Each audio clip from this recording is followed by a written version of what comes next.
Welcome back to How to Craft Fair. This is episode number 10 in the Craft Fair booth review series, where I take a look at a real craft fair booth submitted by one of my subscribers, and we're going to break this down into 10 different segments. And along the way, I want you to think about your craft fair booth and how you can apply these tips and tricks to make your booth better.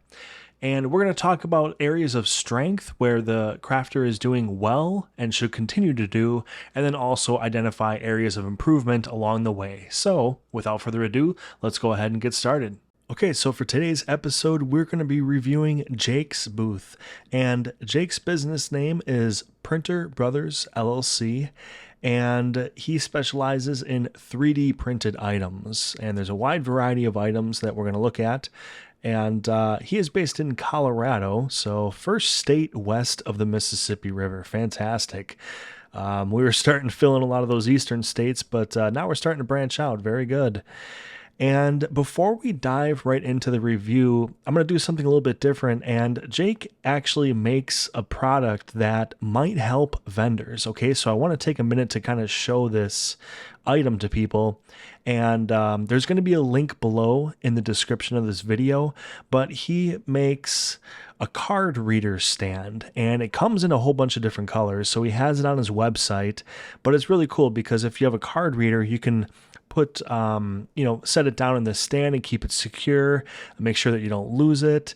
And there's also a little spot on the top of it, that shows like the payment methods that you accept using that card reader. So yeah, like I said, it's a really, really cool item, and I wanted to take a minute to kind of give it a shout out and tell all the vendors watching this video to check it out. So check out the link below. It'll take you directly to his website, and there's a whole bunch of different color options, so be sure to take a look. Okay, so let's just go ahead and get started here. So the first thing that we're going to talk about is displays. And before we dive in, I'll show you the second view of the booth really quick. And I'm sorry, I actually have 3 images of the booth. So we had the front facing image, and then we have the left side of the booth. And then finally, we have a close-up of the right side of the booth. Okay, so this booth is configured with 3 tables, and it's a walk-in booth, meaning the visitors will actually walk into the 10 by 10 space and check out the items. All right, so with displays, really, there's not a lot to review, okay, because pretty much there's 2 displays at this booth and they're identical to one another. So what they are the wire racks here on the corners of the table, okay? And let's zoom in a little bit so we can start to kind of break this down. Actually, I'm going to go to a different angle here. This will work. Okay. We'll zoom in a little bit. So like I said, these wire rack displays, they're actually kind of cool because there's a lot of versatility built into them. They're fully customizable, so you can basically shape them into whatever height, whatever width that you need. And as you can see here, Jake is actually spreading across basically 2 tables that are meeting. So obviously it, benefits to have like a nice wide base to kind of keep that display secure on the table. As far as the display itself, it's nice that it's providing some different eye height at the booth. And there's basically 3 platforms. You have like the base platform, then the one up here, and then the one up here. Technically, I think there could be one above this, like kind of like a flat top like this one is. Let me see here. Yeah, okay, so there is a 4th level to this. So you got 1, 2, 3, and 4 levels. And then over here, same thing on this display, 1, 2, 3, and 4 levels. I really like these displays because, well, first of all, they're super, super easy to transport, because these just collapse upon themselves. So, you take these apart and they take up absolutely no room in your vehicle, So that's kind of the nice thing is that it's convenient to lug them around and then setting them up. Like I said, you have that versatility on how you want to configure those cube displays. Now, what I would recommend with these is to apply some kind of a backing to them. So right now we can see through them and the background is kind of distracting, so you always want to keep the focus like in the foreground rather than the background. So if you can eliminate backgrounds wherever possible, definitely take advantage of that opportunity and do it. It could be something as simple as, I think a pillowcase might be not quite big enough. That's kind of a shame because I think a pillowcase would be just too small to put a backing on this. But what I would recommend is a dark color because your items are very vibrant. Okay, there's a lot of like flashy and bright colors. So if you put some kind of a backing on this, go with a darker color so that the items really shine. I don't think it's necessary to like black out the sides or put like a backing on the sides. I think just if you did it on the back, it would be okay, and that would really go a long way with keeping the focus on these items rather than kind of bleeding through into the background. But that is really our only display, okay? So the other big improvement that, can happen at this booth with displays is just simply incorporating more displays. So all the items are basically laid down on the table, and that's like suitable, you know what I mean? But you want to basically start to kind of step up and graduate from that a little by little. And it's not something that you have to do like all in one day, like completely transform your booth. But I would just start incorporating like maybe even just one riser on each table. Maybe you don't even really have to do one on this one. Maybe just something very small on this one. But I would put some kind of a decent size riser on this back part of this table, and then another one on the back of this table. And for your situation where you pretty much have like an uninterrupted flow of items all the way around, I would get some kind of a riser that basically covers the entire back length of the table, because I think it would just create like a nice kind of like canyon almost in your booth where if you walked in, you'd kind of be like closed in and surrounded by the items. And I think it would just be really nice, So yeah, that's really about it for displays. This display is good. This display is good. I like, how you're featuring the items on it. And I like that you're using some bigger items on it as well and not just a whole bunch of little ones. But just apply a backing to them to eliminate those distractions from behind the displays. Okay, so now let's talk about pricing. So pricing is probably a big opportunity at the booth because I did check out the pictures in some detail before we got started, and I couldn't find any kind of price tags on the items. I did see a couple of stickers on like 2 or 3 of the items. Okay, not this picture, but yeah, let's zoom in on this one and see there's like something right here and then something right here. Now, I don't know if those are like little price stickers on each of the individual items or not, but pricing is not very prevalent at the booth. So, there's not like a little tag hanging on each one. And then we also don't have the grouped pricing strategy where, say, all the skulls are one price and then all the Pokemon things are one price. Like, we don't have that method being utilized either. So pricing is definitely a big opportunity to kind of level up at the booth. And it's something that is relatively easy to do, is just, figure out how you're going to list your pricing, either individual tags or the grouped pricing. And then from there, just go ahead and start executing it. Okay, now for your signage at your booth. Now let's back out to the main view. And as you can see, there's no signage at the booth. There is one marketing sign, which we'll touch on in the next segment. But as far as like general signage, we don't see anything. Okay, so a lot of general signage can be something like your refund or return policy if you do any of that. Do you do any kind of custom orders? Because this might be the type of product where you might do custom orders. So people might want to know if you do that kind of thing or not. And then also a lot of people will have like a social media sign, like follow me on this, follow me on that. Those are just a few examples, okay? But anyways, we don't see any kind of signage at the booth. So what I would recommend is that you start to incorporate that into the booth as well. It's just going to make a connection with you and the shoppers. Okay. It's going to help to make it a little bit more personable, and it gives you an opportunity to put a little bit of like your flavor at the booth and kind of start to build a theme, like with your branding, especially, you can put your branding on signage and stuff like that. So yeah, it's just something to kind of consider, and I would at least put some signage out there. Okay.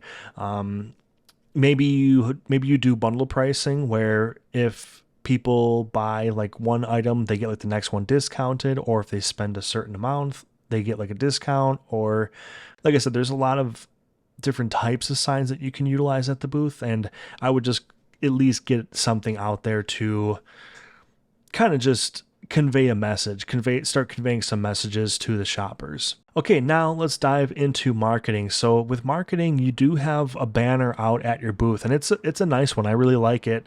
First of all, it's a solid dark background, which I enjoy because it really, really makes the logo and then your business name stand out. And I like the colors that you chose for your logo because they're exciting colors. You got like the orange and the blue. There's a nice contrast there, and they're, vibrant colors, and it really reflects, a good portion of your items, so I think it ties in well with the items.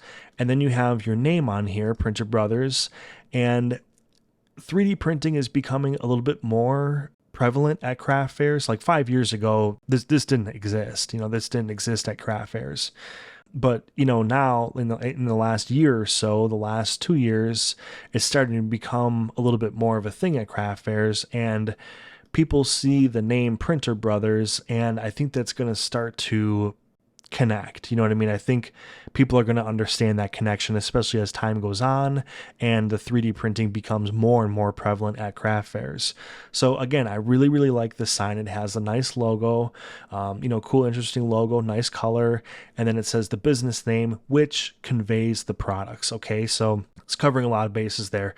Really, the only thing that's not on the banner is some sort of contact information. So do you have a website? Do you have like a social media handle that's kind of like your go-to handle for all your apps?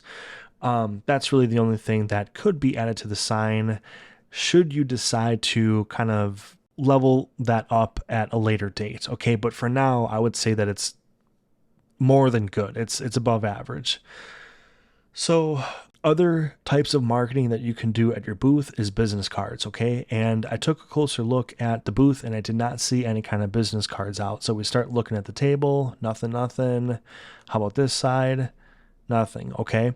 So that is definitely something that I would introduce into your marketing game plan at your booth, is just having those business cards out as well.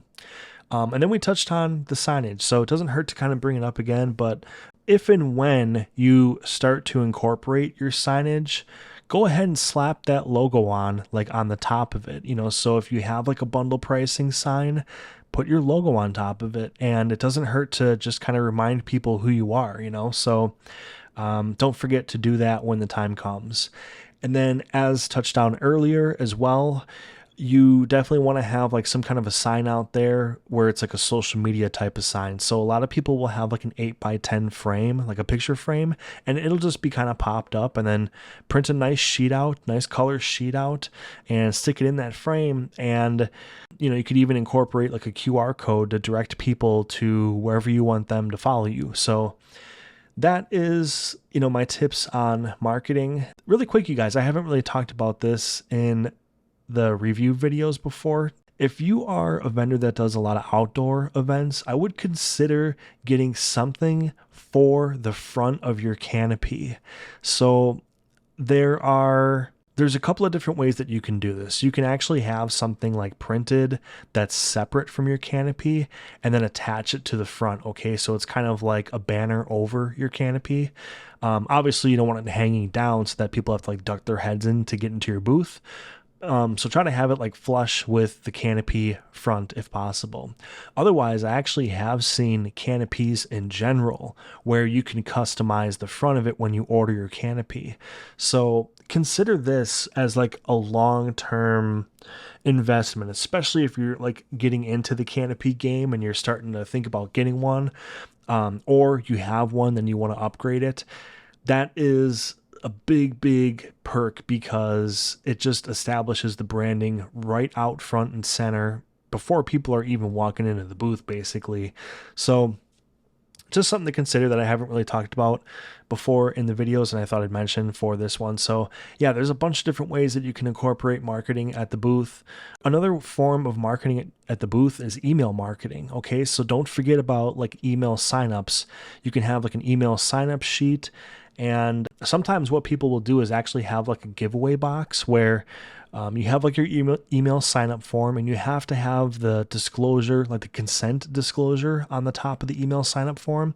So in order to collect email addresses from people, you have to let them know how often you're going to email them and the purpose that you're going to email them, like why you're sending the email. So it can be something as simple as like, hey, if you give me your email, I'll put you on my monthly newsletter, and once a month I'll send out just some information, regarding Printer Brothers, where I'll be, any deals, any new products, that sort of thing. Like, you can just keep it really basic, just have that at the top of the form. And then if you wanted to like go the next level, totally optional, but you could have like some sort of a box that people will put these like email sign up cards into, and you can do like some sort of a giveaway or a raffle, or maybe like, you pull one email address in the box and you say, okay, at my next event, I'll give you like 25% off at my booth or whatever. Just like some little perk of getting people to send you their email. But again, that's just another form of marketing to not forget about, is those email contact lists. So just keep on building those up, people. It's more important than ever to keep on building those. And don't forget to use them once you have them. So send those emails out and keep it consistent. And yeah, don't forget about that old school method because it is worth it. Okay, so now we're going to talk about vertical space. And vertical space at the booth, this is an opportunity to improve, but again, we do have the nice corner displays. Okay, so very nice. We definitely do not want them to be fully see-through, because when you glance at the booth, like if you just kind of like bring your eyes from left to right or right to left, it's actually pretty easy to like skim past this stuff that's in the air. Okay, like your eyes predominantly see what's down here when you skim through. And people that are walking through craft fairs, a lot of times they have like very short attention spans, and they're easily distracted, or maybe they're having a conversation with people and they're kind of just like glancing around, and sometimes they're just strolling through. So you really have to lay it out in a way that is just painfully obvious for people to see. So again, I would make these dark, put a dark backing on these, and then that way this vertical space that you've started to invest and build out at your booth is going to pop and stand out even more. And it's going to make your booth look more full. Even though you're not actually adding more than what you have, I guarantee you that if this was kind of like blacked out in the background, your booth would actually look like it has more like to it and more at it. Okay, and then we did touch on this earlier. I would recommend adding at least one riser to each of the tables. You can maybe do like two small ones here. So with the Pokemon, right, you could have like these four on a short riser, and then maybe have, I can't tell what these are, but like it looks like there's something like in a box, maybe have those on their own riser. And then that way you got like a little height here and a little height here. It's nothing drastic. And if you're, sitting or you're standing behind your booth, it's not going to like interrupt people from being able to have a conversation with you and talk to you face to face, so just a little something to just add like a little spice to this table, you know what I mean, instead of everything being tabletop. And then for these ones, you can probably go a little bit more aggressive and have kind of like a higher riser, maybe even like the height of these items, because you do have a couple of taller things like still in front. So I'd go with a pretty aggressive riser on this back row for these guys to get these higher. And then over here, your tallest items at this table are the skulls, but they're all these items are pretty much around the same height. So I would just take the skulls and make the skulls like a whole big nice back row. But yeah, that's about it. That's about it for vertical space. Again, this is a really, really nice start. It's just making it pop visually that is going to make a big difference. Okay, so now we're going to talk about colors, contrast, and texture. And this segment of the review is definitely an area of strength with Jake's booth, okay, because he's making a lot of good decisions. By going with matching tablecloths all the way around, it just provides a level of consistency. So you generally don't want to have like one tablecloth, one color, one that's a different color, and then another one that's like a third color. So if you're going to have multiple tables, just match the tablecloths, because it's just going to provide like consistency at the booth. And by going with gray, that is a very, very safe color to go with, okay? It contrasts pretty much everything at the booth, okay? So a lot of these items are kind of like exotic colors, I guess I would say, neons and fluorescence and pearlescence and all that stuff. So just a flat gray is actually a really good choice because the items stand out very well against that. So we can take a look. There's a good picture here.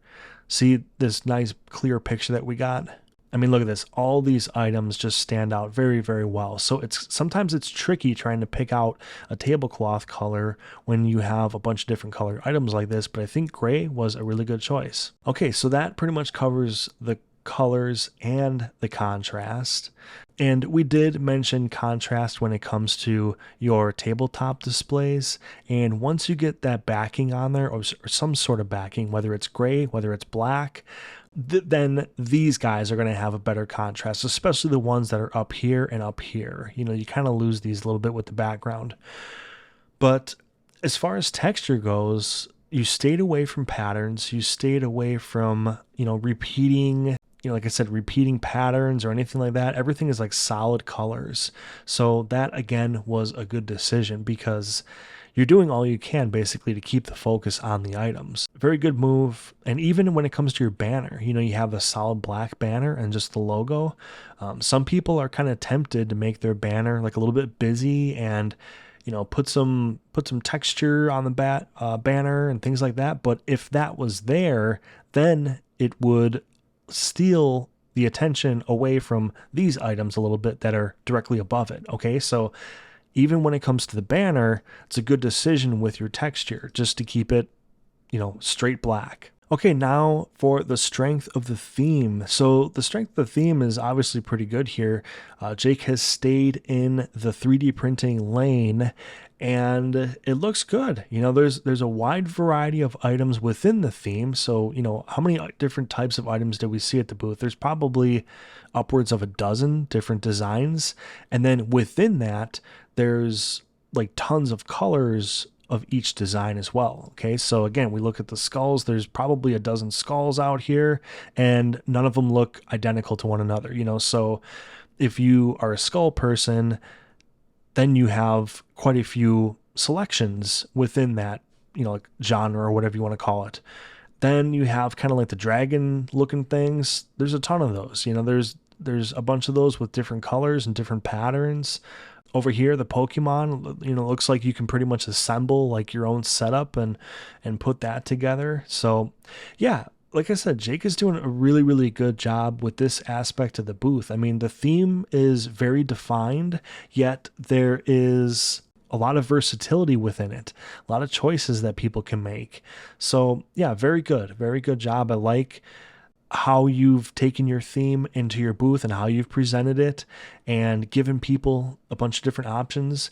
And as I said before, I do wonder about custom orders, because I don't know if people can have stuff like customized with, certain colors that they like or whatever. But again, just a sign to consider at the booth. Honestly, I would even consider a sign that says, sorry, no custom orders if you don't, because right away, it's like just something I wonder about at this booth. And I wonder how many other people see the extent of your booth and wonder about custom orders, So again, just something to consider. But yeah, as far as the strength of theme, I think with your items in particular, like you're doing just fine, just fine. So I really wouldn't, change a whole lot as far as, you're branching out too far or there's not enough. I think you're in a really good sweet spot. Okay, now for accessibility. So when I talk about accessibility, I pretty much mean the ability for people to get in and out of your booth safely, to be able to look at items and not have any tripping hazards or things hanging down in front of people's faces. Just something like that. And then also how far people can see your items from a distance, or if they have to be like directly on top of your tables. So that I think is really the only like weakness as far as accessibility for you, is that without any kind of table risers, in order to see things that are kind of like towards the back of the tables, you have to be close to the table, okay? Because nothing is stacked high. So you really have to be kind of at the table and looking down at the layers of items that are laid down on the table, okay? So that is a big opportunity for improvement, not just visually, but for accessibility as well, so that you can maybe draw people in that are walking from like a greater distance away from your booth. Maybe this walking aisle is like 20 feet wide, and if somebody's kind of walking 10 or 15 feet away from the edge of your booth, maybe they'll just kind of look over and only see like the front line of these items and say, those couple of things that I could see from where I'm standing didn't really do it for me. But if you have things kind of layered and it's more of like a canyon effect, somebody might see something that they might not have before that's kind of like on a back row and say, oh, that looks interesting, and maybe it'll draw them in. Okay, then as far as like the tidiness and the hazards and stuff like that, the only really thing that I see is some people use basically fitted bed sheets for their tablecloths. And sometimes it works where there's basically no slack at the bottom at all, but you can see it's kind of like it's rolled on the ground a little bit. And I think you can kind of see it over here too. It's starting a little bit. That is the one drawback about, using the bed sheets as tablecloths, is that they're not going to be as like clean cut as a fitted tablecloth. So I'll show you an example like right here, just for a second. I'll pop it up on the screen really quick. And these types of tablecloths are contoured so that basically they just fold up right underneath like the foot of the table, and then they're contoured in a way where there's going to be absolutely no tripping hazard whatsoever. So I actually have, I'll put a link in the description for these since I'm like talking about them, but they're really, really reasonably priced. First of all, I think there's like a misconception that these contoured tablecloths are really expensive, but they're not. They're super, super inexpensive, and there's a whole bunch of different colors to pick from and different sizes to pick from, so that you can have matching cloths for like a 4 foot, a 6 foot, an 8 foot table, whatever you got, there's pretty much going to be a cloth for it. So if anybody is kind of in a similar situation as Jake here, and they have like the bed sheet thing, I would recommend switching over to a contour tablecloth, or at least like a regular tablecloth that you can kind of fold up. Like I said, the reason why is that it just kind of creates like a little bit of they usually roll on the bottom like this, and it doesn't take much for somebody to kind of catch their foot and then go tumbling down, and that's the last thing that you need at your booth. And then for sightly reasons, it definitely is going to look a little bit cleaner than like this, you know what I mean? Than kind of just like the bed sheet, kind of crinkled up, and, you got that big gaping hole and stuff like that. So yeah, just something to consider there. But as far as like the order and the cleanliness and the tidiness of your booth, very, very clean. I like that a lot. The items look good, and there's just, it's kind of like a minimalism like approach, where, the items are just set down, and that's okay. It's getting the job done. You know what I mean? But like, it's not so like, first of all, it's not so jam packed and pushed and crammed in there so that it becomes unsightly. You know what I mean? So I think you're doing a good job of like order and cleanliness. The only other thing that I see is that the banner is slightly dragging on the ground, which is kind of the same thing that I pointed out here if you have something kind of hanging down from the tables, whether it's a banner or a tablecloth, you always want it to come to an inch or two above the ground, okay? So that if somebody were to walk like right up onto your table and they're not watching their feet or paying attention, they don't step on it, and they don't step on it and pull something down, or, you know, clip their foot and they go down. So I hate to put it this way, you know what I mean? But you almost have to make it like idiot proof, you know? Not that the shoppers are that, but that's the extent that you want to go to when you're thinking about tidiness and your order and your accessibility and things like that. You want it to be completely foolproof. Okay, now let's talk about general use of space. So I think general use of space here is it's average, okay? It's not the worst in the world. It's not the best in the world. So some pluses are the 2 vertical racks right here. So it's enabling you to put more out there, okay, instead of just continuing, the tabletop setup. You're able to stack like 4 levels worth of items vertically. So that's good. It's changing up the eye level, which is good. But then other parts of the booth are kind of struggling with, use of space. It's not that you want to like try to create even more square footage, because you have plenty of items out, you know what I mean?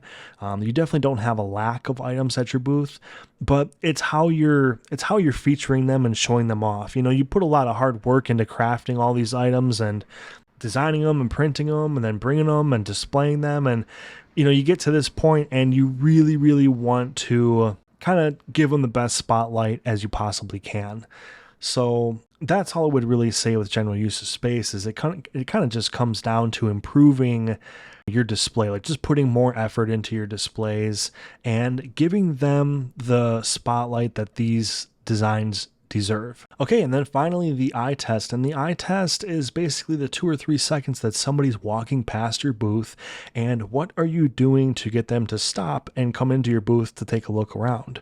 So I think the eye test is like solid. I would kind of put it like in the same realm of the general use of space. It's like, it is interesting, okay, because the colors are very exciting and intriguing, and you have a couple of really cool bigger items towards the edge of your booth, which that's, again, we haven't really talked about this before, but as far as like techniques and strategies with displaying at a show, it is a good idea to put like a couple of like really just eye-catching or pieces that are going to make people like stop them in their tracks. It's intriguing. Maybe it's weird. Maybe it's creepy. Maybe, I don't know. Maybe it's big. Maybe it's like a big item, like one of your, kind of showcase items or something like that. But doing that on the edge of the booth where people kind of see it first, it's a good idea. That's really good, thinking on your part to get people to maybe stop in their tracks and say, okay, I want to see what the rest of the booth has, because that's pretty sweet, So very good job there as far as the eye test. I really like that.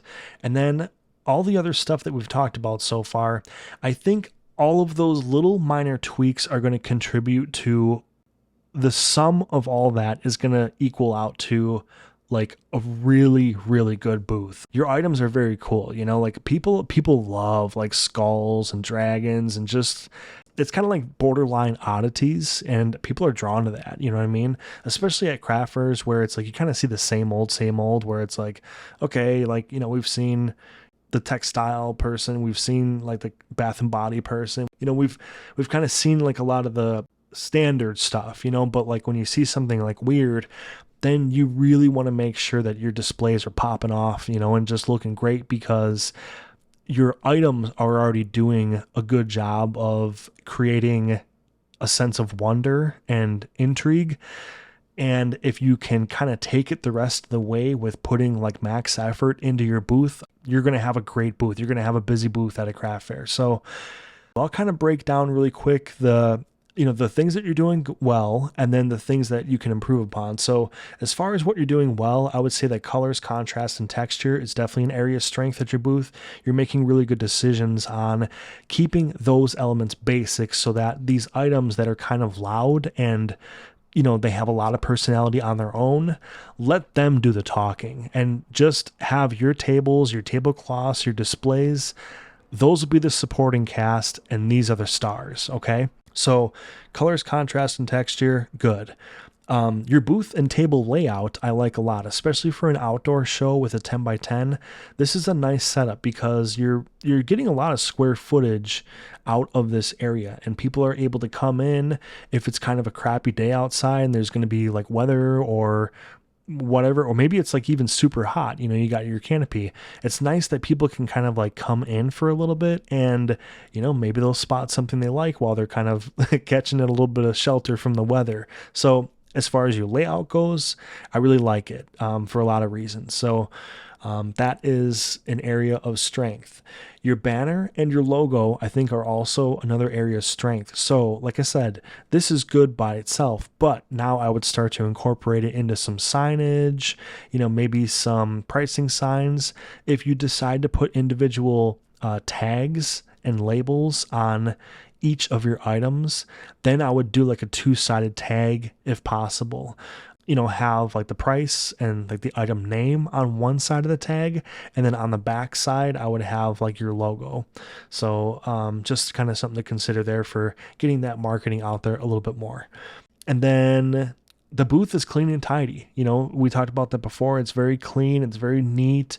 The setup is pretty stripped down, so there's not a lot of complications. It's not like overbearing on the eyes, which, some people will, like I said, some people will do like max effort at their booth and they'll put a ton of effort into their booth, but sometimes you can almost go too far and then it becomes like almost like smothering and like a claustrophobic experience, like being inside of something that's like really, really obnoxious, So there's definitely a happy medium there. And I'd say you're on the better spectrum of the happy medium.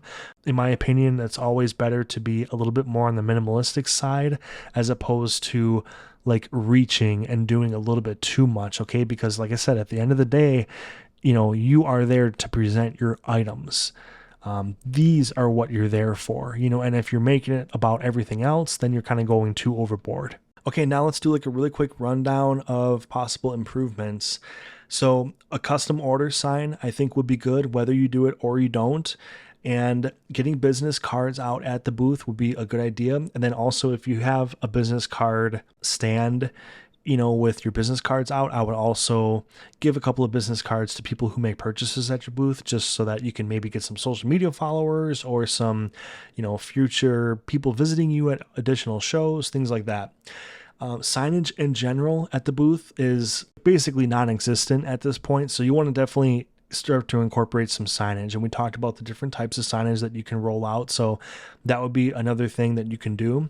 And then something that we haven't talked about yet at the booth, I'm going to zoom in a little bit, is lock boxes versus aprons. Okay, so you have a cash box for your change.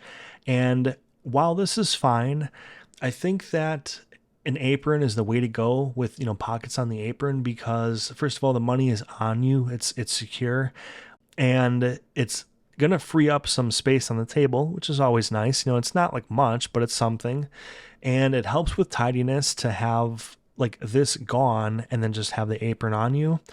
And then also the cash box is something that you have to safeguard throughout the day. Okay. So even if you're kind of like right by it, like you still have to like really pay attention to it, So if you have an apron, it's nice to not have to worry about that. It's one less thing to have to worry about throughout the day. I just noticed, you guys, that these are Harry Potter items, and that's cool. So just wanted to point that out. But, like I said, that's just something to consider. It's, there's no right or wrong with cash box versus apron, but I think there's a lot more pros as opposed to cons with the apron. Okay, and then another thing that we pointed out at the booth as a possible improvement is pricing. So we didn't see any pricing signs, but then we also didn't see any kind of pricing either on individual items or like the grouped pricing like we talked about, where all the skulls are one price, all the dragons are one price, so we didn't see either method rolled out, and you definitely want to be going with one of the two methods. Okay, so think about which one is going to benefit you the most, Jake, and your situation. And go ahead and roll that out, because that's just going to, I guarantee you that that's going to lead to more sales, because there's people who will not talk to vendors. And even if like they're the only person in the booth and you say something really friendly, like, hey, how's it going? Can I help you with anything? Like there's people that will literally be like, no, I'm just browsing, even though they're actually legitimately interested, because they're like that socially awkward and just self-conscious. I'm one of them. So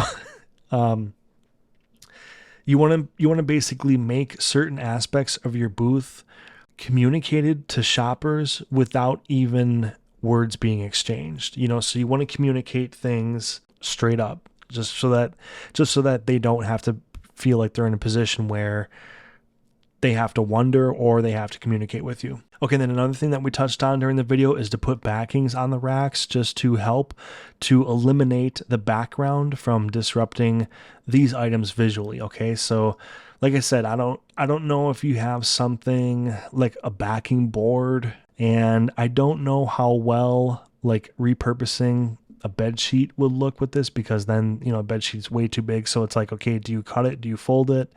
But think of something, okay? Think of something that's going to work for you. It doesn't have to be like, any kind of expensive solution by any means, but just something that gets the job done, and a solid color. Keep that solid color theme going. But that is about it. So Jake, I hope that you got some, constructive criticism out of the review and all that stuff. And again, you guys, I want to remind you that Jake does have that card reader stand available on his website. So again, the link is below for that, and check it out, because that's a pretty handy dandy tool to have at your booth. And Jake, I appreciate you, doing the review and letting me conduct the review and showing your booth off to the world and all that for people to see. So appreciate the courage in doing that. And if you want your booth reviewed, I currently have them on hold, okay? But when I see currently, I have no idea when you, the viewer, are watching this video, okay? So that basically means that I'm always changing whether or not I'm accepting reviews at any given time, because it's very easy for me to fall behind on these, okay? Because I can only pump out so many of these. But just check on my website if I'm currently accepting reviews or if I have them on hold, okay? And then there's going to be instructions on my website on how to do that. My website also features my Etsy shop, and then my Amazon links, and a couple of other things that are on there that are pretty cool. So be sure to check that out. And you guys, if you enjoyed this video, please consider liking and subscribing to the channel. I'm trying to get to 1,000 subscribers, and every subscriber matters to me, and I really appreciate how much you guys like participate in the comments and during our live chats and stuff like that. It's really, really cool. There's a nice community that's starting to build up here, and if you're watching this, like I said, the community is so interactive, and people are constantly providing additional tips to my videos too. So that is another really cool element of this channel, is that I feel like it's a community effort. Like I put the videos out and I try to cover as much as I can, but people will think of other things that I just don't think of, and it's appreciated. Like I love everybody chipping in on this. So like I said, please consider subscribing to the channel. And if you want to see all the other booth reviews, click on the playlist above. And I appreciate you. Thank you all so much for watching.